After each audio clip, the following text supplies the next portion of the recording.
Before we jump into the examples, I just want to remind you of the definition we ended the last video with. Okay, and then this definition is giving us an expression for the area, okay?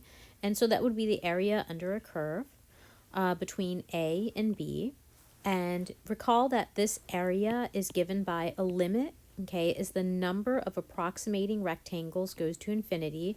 We take the sum of the areas of those rectangles. So remember, this was the height of the rectangle, this was the base of the rectangle. Then we added up the approximating rectangles, and we took the limit as the number of rectangles went to infinity. And just to give you kind of a picture of what all these quantities represent, n is the number of rectangles, and you see the rectangles right here. Okay, so we can take as many as we like.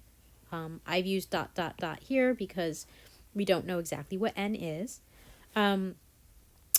The xi are just the endpoints. Okay, you see down here, they are the endpoints at the bases of the rectangles. So these are the xi. Delta x just represents the length of the base. You see it right here. It's the same for each rectangle. Okay, and so when we multiply f of xa and delta x, we get the area of the rectangle. And to help you in your calculations in this section, remember that delta x can always be calculated as b minus a over n. So that's just this distance divided by the number of rectangles. And the endpoints can always be expressed as a, which is just the first, the leftmost endpoint, and then we add delta x. So if I add 1 delta x, I get to x1. If I add 2 times delta x, I get to x2. 3 times delta x, if I add that to a, I get to x3, and so in this example, we're going to use the definition that we just looked at to find an expression for the area under the graph of f as a limit. Okay, you don't have to evaluate that limit, by the way. You just want to find an expression, that's all. So let's start by looking at the interval here. It's from 0 to 5, okay, and the curve is f of x equals sine of e to the x. So the first thing I'm going to do is I'm going to find delta x. Delta x is equal to b minus a over n. So that's just going to be 5 minus 0 over n, or just 5 over n. And I'm done with that part. The next thing I'm going to find is the endpoints, so xi, and we know those are given by a plus I delta x. And a in this case was 0, so I have 0 plus I. And here's delta x above me, so I have times 5 over n.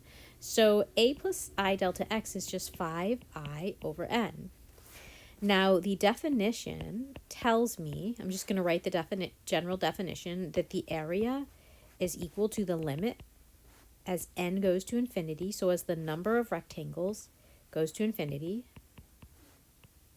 of the sum of the areas of those rectangles. And here I'm using right endpoints. So in this case, that would be the limit as n goes to infinity, the sum of I from I equal 1 to n. Now, f of x is sine of e to the x. But instead of having the x there, I need to plug in xi. So I'm just going to be careful when I do that, so that I have sine of e. Now, instead of just x, I'm going to put in xi. So you see the xi there is got to come from here. So I'm going to have 5i over n. And then I'm going to multiply that by delta x. So let's do delta x. Maybe we'll make it a green color so you can see it really clearly. And here I have 5 over n. And that's all I really have to do. This is my expression for the area under the graph between 0 and 5, and I'm done. So I'm going to do one more example, similar to the last example, except for instead of having a 0 here for a, we actually have a is equal to 2 and b is equal to 7. So that will change things a little bit, makes things a little more complicated, but we can still do it. So we're just going to use that same definition for the area, the limit definition, to find an expression for the area under the graph of this function on this interval. So let's start that process. I always start by finding delta x. So that's b minus a over n, which in this case, that would be 7 minus 2 over n, which is just 5 over n. Xi in this case is given by a plus I delta x. And in this case, a is 2. Then I have I times delta x, which is equal to, let me write that maybe in a different color, 2 plus 5I over n.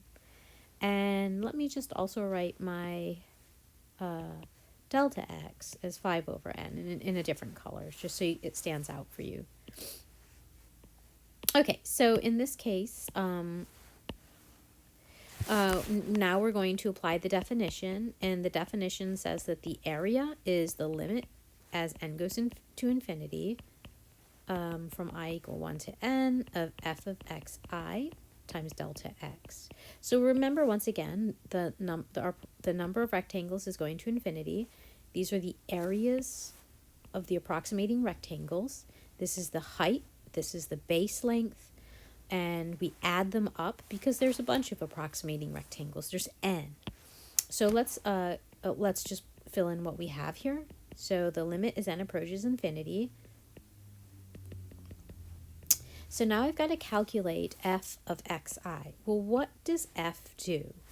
F cubes my input, and then it multiplies by ln of the input. So let me write that really carefully here. So my input in this case, x, is going to be xi. So I'm first going to calculate 2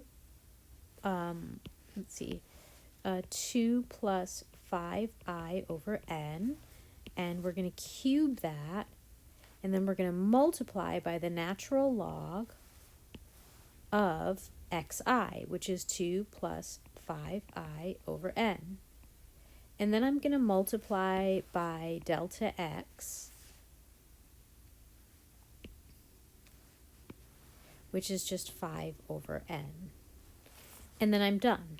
That is my expression, an expression for the area under the curve. It would be difficult to evaluate that limit, so you don't have to. We can stop there, but that is our expression.